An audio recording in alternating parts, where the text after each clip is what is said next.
దేవుని నామమునకు మహిమ కలుగును గాక. ఆమేన్.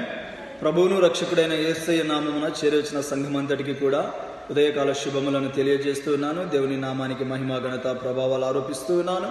ఎందరికో లేని గొప్ప ధన్యతను దేవుడి దినాన మనకు అనుగ్రహించినందుకు మనం ఎంతగానో ధన్యులమై ఉన్నాం. ఘనులైన వారు గతించిపోయారు, ధనమున్న వారు మరణించిపోయారు. అయితే ఎన్నదగని వారమైన మనలను ఆయన ఈ రోజున సజీవుడై ఉండి తన సన్నిధిలో సహవాసం చేసేటువంటి ధన్యత మనకు అనుగ్రహించినందుకు దేవునికి స్తోత్రాలు చెల్లిస్తున్నాను. చదవబడిన లేఖన భాగాన్ని ఒకసారి చూసినట్లయితే రోమపత్రిక 3:23లో ఒక మాటను మనం చూస్తున్నాం. ఇక్కడ ఎవరి గురించి ఏమని మాట్లాడుతుందండి బైబిల్? ఏ భేదము లేదంట. ఏంటి భేదం అన్నది ఏమీ లేదు. ఎవరు వీళ్ళు? మానవ మనుగడ గురించి మాట్లాడుతున్నటువంటిది. మానవులలోని ఈ భేదాలున్నాయి. ఆమేన్. మానవులలోని భేదం, స్త్రీ ఒక భేదం, పురుషుడు ఒక భేదం, చిన్నపిల్లలు ఒక భేదం, పెద్ద పిల్లలు ఒక భేదం, యవనస్తులు ఒక భేదం, మరి అదే రకంగా ఉన్నవారు ఒక భేదము, లేనివారు ఒక భేదము. అంటే భేదము అంటే ఒక మనిషి యొక్క ప్రత్యేకతను తెలియపరిచేటువంటివి.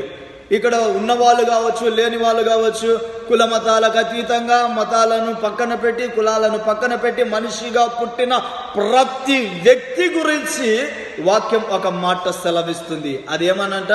ఏ భేదము లేదంట. ఉన్నోడని లేదు, లేనోడని లేదు, చిన్నోడని లేదు, పెద్దోడని లేదు, పురుషులని లేదు, స్త్రీలని లేదు. ఏ భేదము లేకుండా ఏం చేశారంట?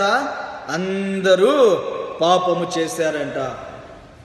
అందరి గురించి ఏం చెప్తుందండి వాక్యము? పాపం చేశారు. ఏంటి నీ క్వాలిఫికేషన్ ఈ రోజున? ఒక పాపి. ఏంటి డబ్బున్న వాడి క్వాలిఫికేషన్ ఈ రోజున? ఒక పాపి. డబ్బు లేనటువంటి వాడి పరిస్థితి ఏంటి? నీ స్థాయి రోజున ఒక పాపి. ఏంటి సార్ పొద్దునే మమ్మల్ని పాపి పాపి పాపి అని ఇట్లా తిడుతున్నావు అని అనుకుంటున్నారా? ఏమా ఏంది అని పొద్దునే వాక్యం స్టార్ట్ చేసి పాపి పాపి అంటున్నాడని ఆలోచిస్తున్నారా? ఇది నేను అంటున్న మాట కాదమ్మా, బైబిల్ అంటున్న మాట. పోనీ నేను నీ గురించి అంటున్నానంటే అంతకన్నా కాదు.